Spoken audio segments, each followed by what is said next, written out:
Hi, I'm Jerry Gerard, and I'm not immortal, but neither are you.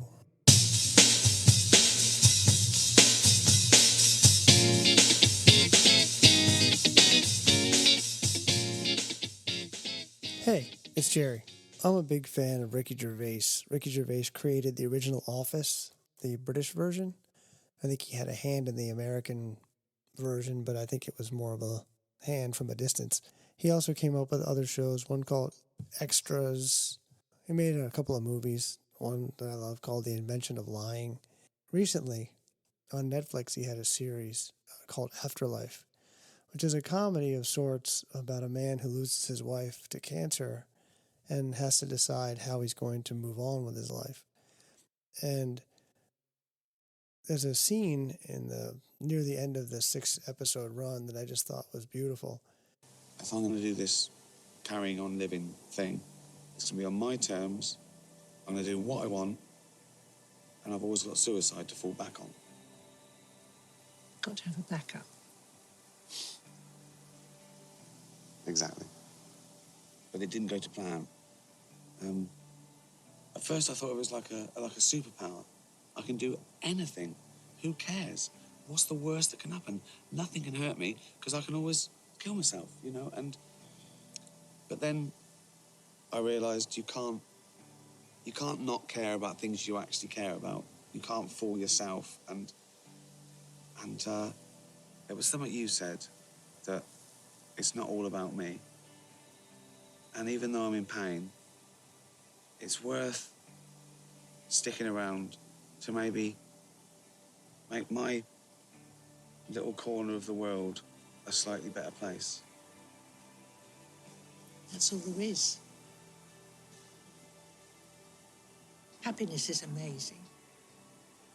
It's so amazing, it doesn't matter if it's yours or not. There's that lovely thing. A society grows great when old men plant trees, the shade of which they know they will never sit in. Good people do things for other people. That's it, the end. Happiness is amazing. It's so amazing it doesn't matter if it's yours or not.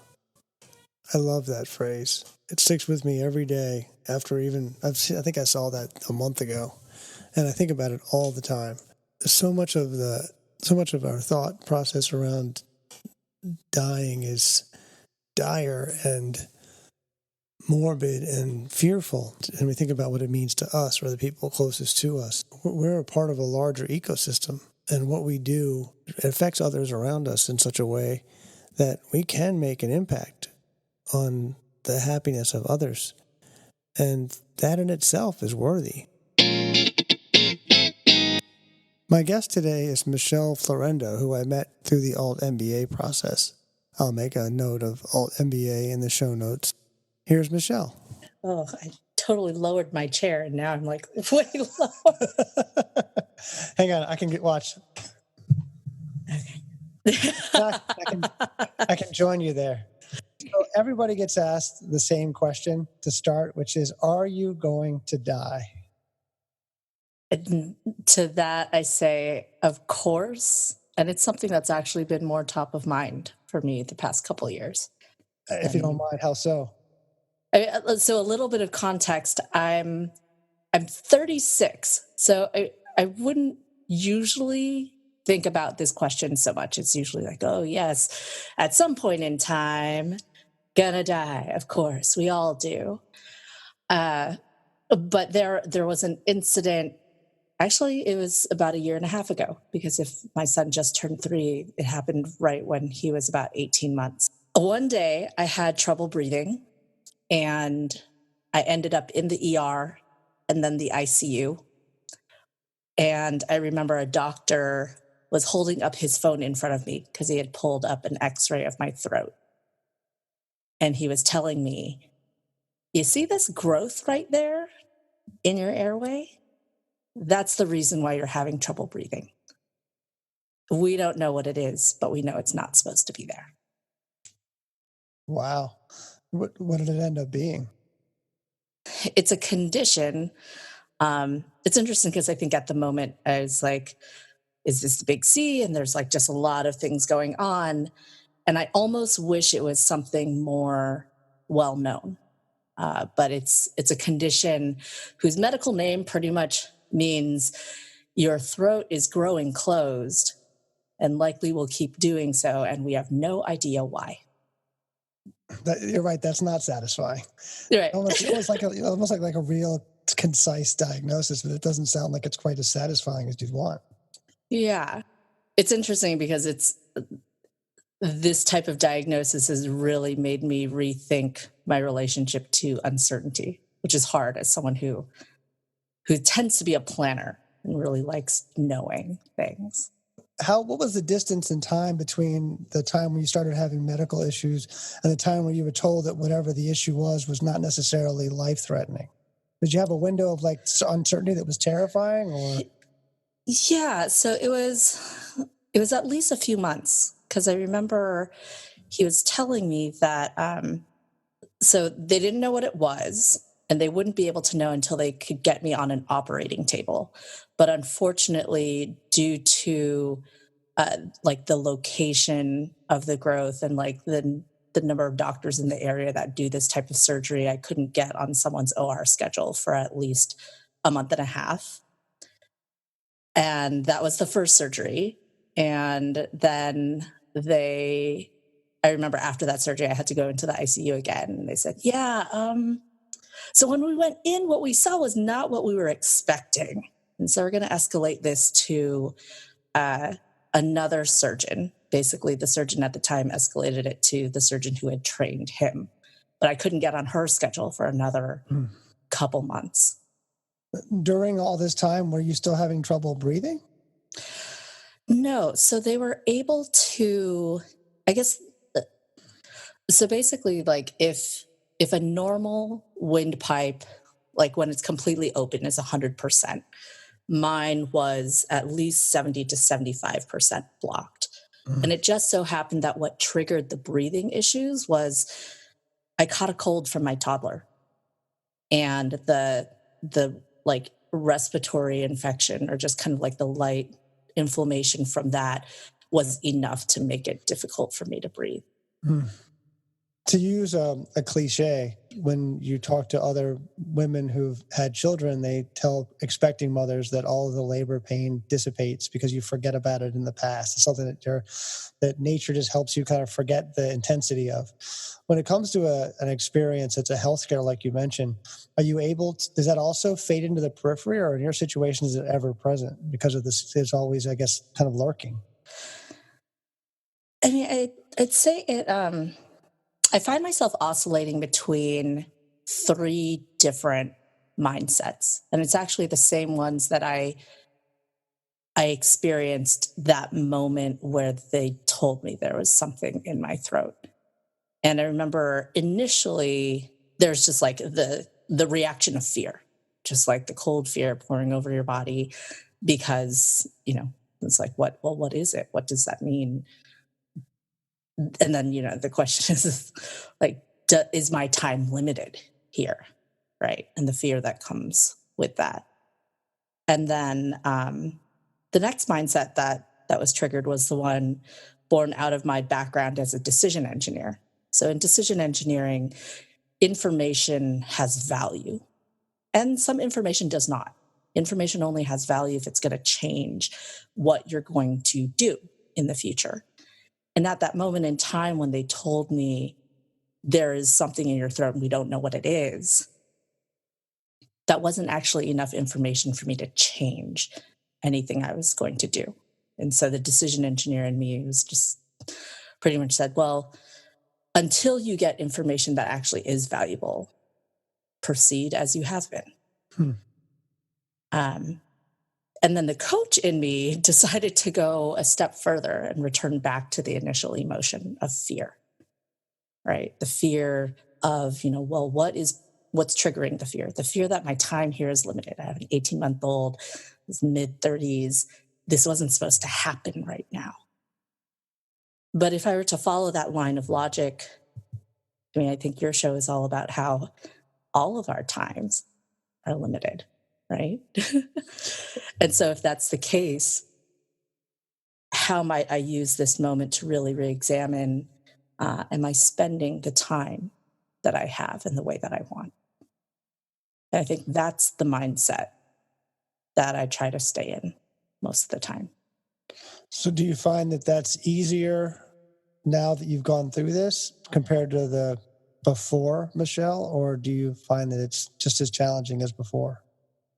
Over the past year and a half, it's become easier to stay in that third mindset.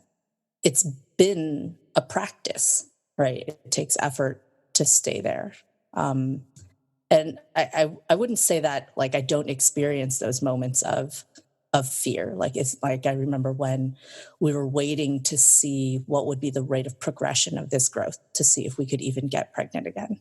There was a lot of sometimes those moments of fear, but I think it was the practice of just developing an awareness of what I was feeling and noticing that at any given moment I have a choice of how I want to be experiencing the moment and developing the muscle of choosing the mindset that would make me feel best.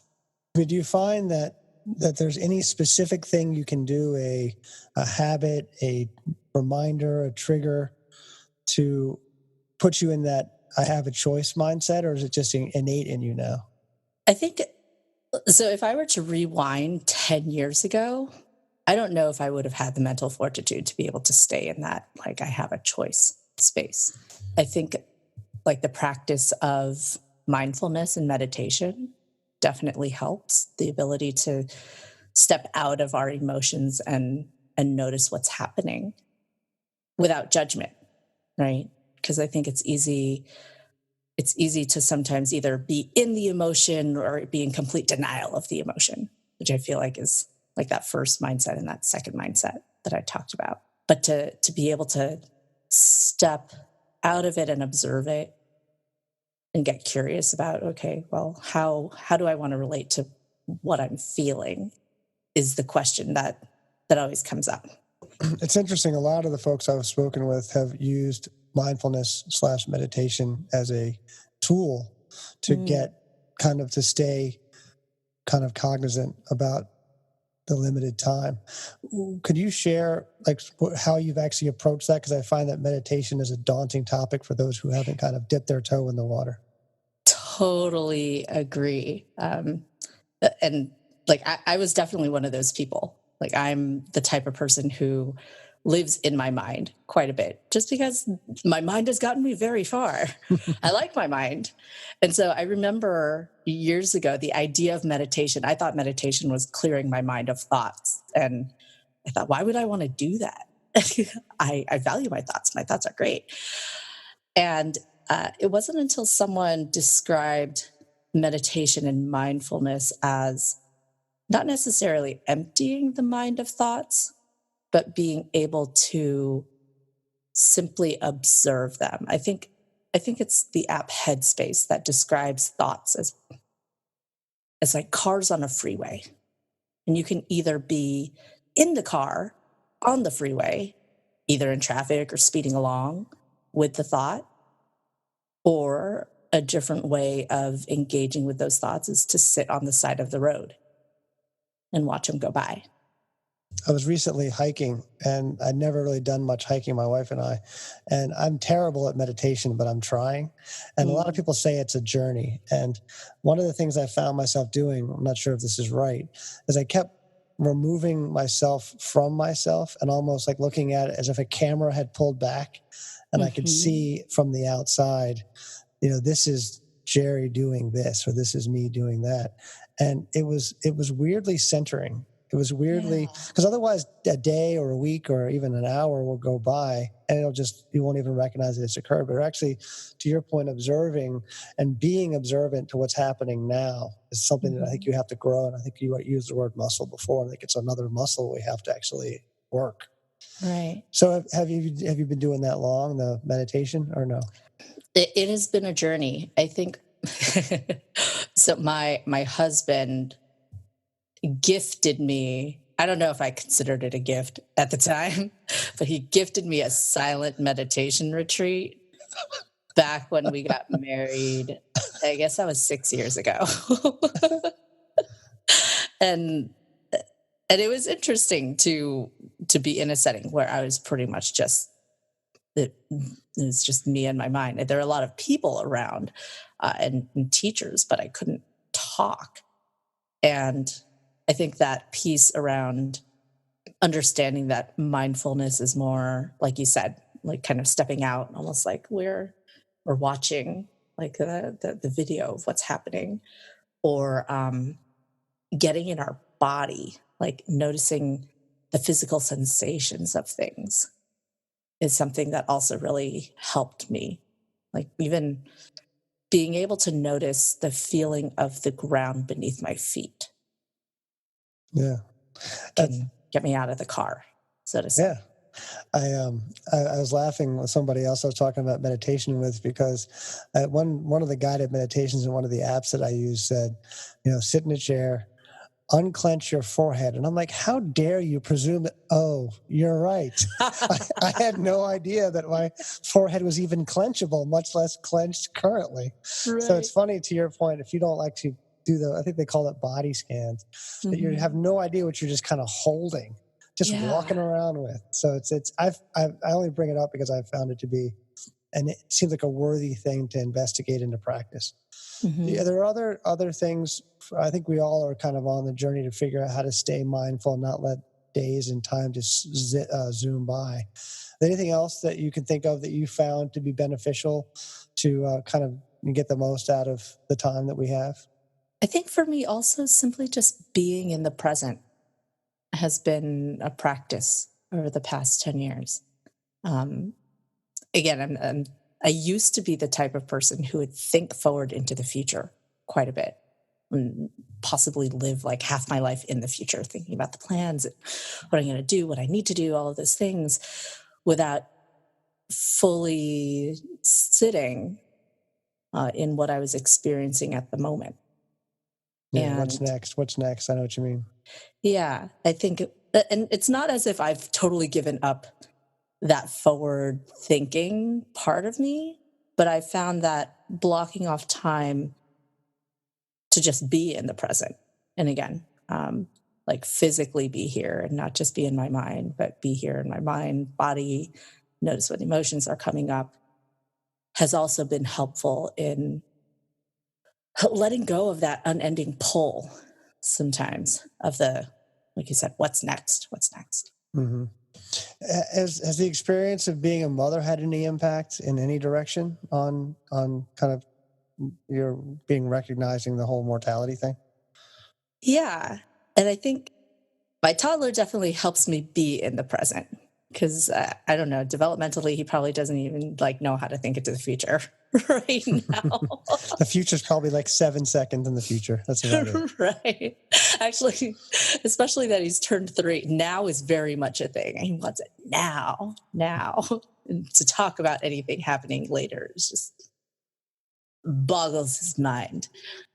And it is a funny thing because I think it's helped me anchor into the present and also look for what is it that I can be thankful for in this moment. Like I remember, that period of time when he would wake up multiple times at night and then crawl into our bed. And I think sometimes it can be easy to get annoyed by that or like, oh, why are you here? Why are you waking me up? But again, kind of like tapping into one, the moment itself, and two, that idea of this too shall pass and how will I feel about that would remind me, at some point in time, I'm going to miss this. And so I might as well enjoy it right now. Yeah, I mean, I'm not going to foist advice on you. My kids are all older. My youngest is 18, and I do think a lot about the times when I said, I wish I had maybe stayed and played pretend another 10 minutes, and I didn't play pretend thinking how I can get out of this to do the next thing. And I think the nice thing about children, I think, looking back, is they're such an immediate and easy source of joy. They definitely just that maybe it's that immediacy that they just give you so many opportunities to basically be a child. It gives you permission to not be your adult self and to experience joy almost like being a child over again, but only if you're actually plugged in when it happens. So that's the tricky part. Right. So I wish that you do a better job than I did. Working on it. Because it does go fast. My kids were born in my head about 7 minutes ago. And they all drive cars and vote. Yikes. And I really can't thank you enough for being accommodating and spending the time. And I wish you nothing but the best of luck as you move forward with baby number 2. Thank you. It was awesome. And I love that you're doing this podcast. It was cool to see your post. And I was like, oh, this is actually really great. Thanks again to my guest, Michelle Florendo. Please check out her site at michelleflorendo.com. She has great articles there and information about her coaching practice. And she's even got a podcast coming out later this year around decision making. So please check that out.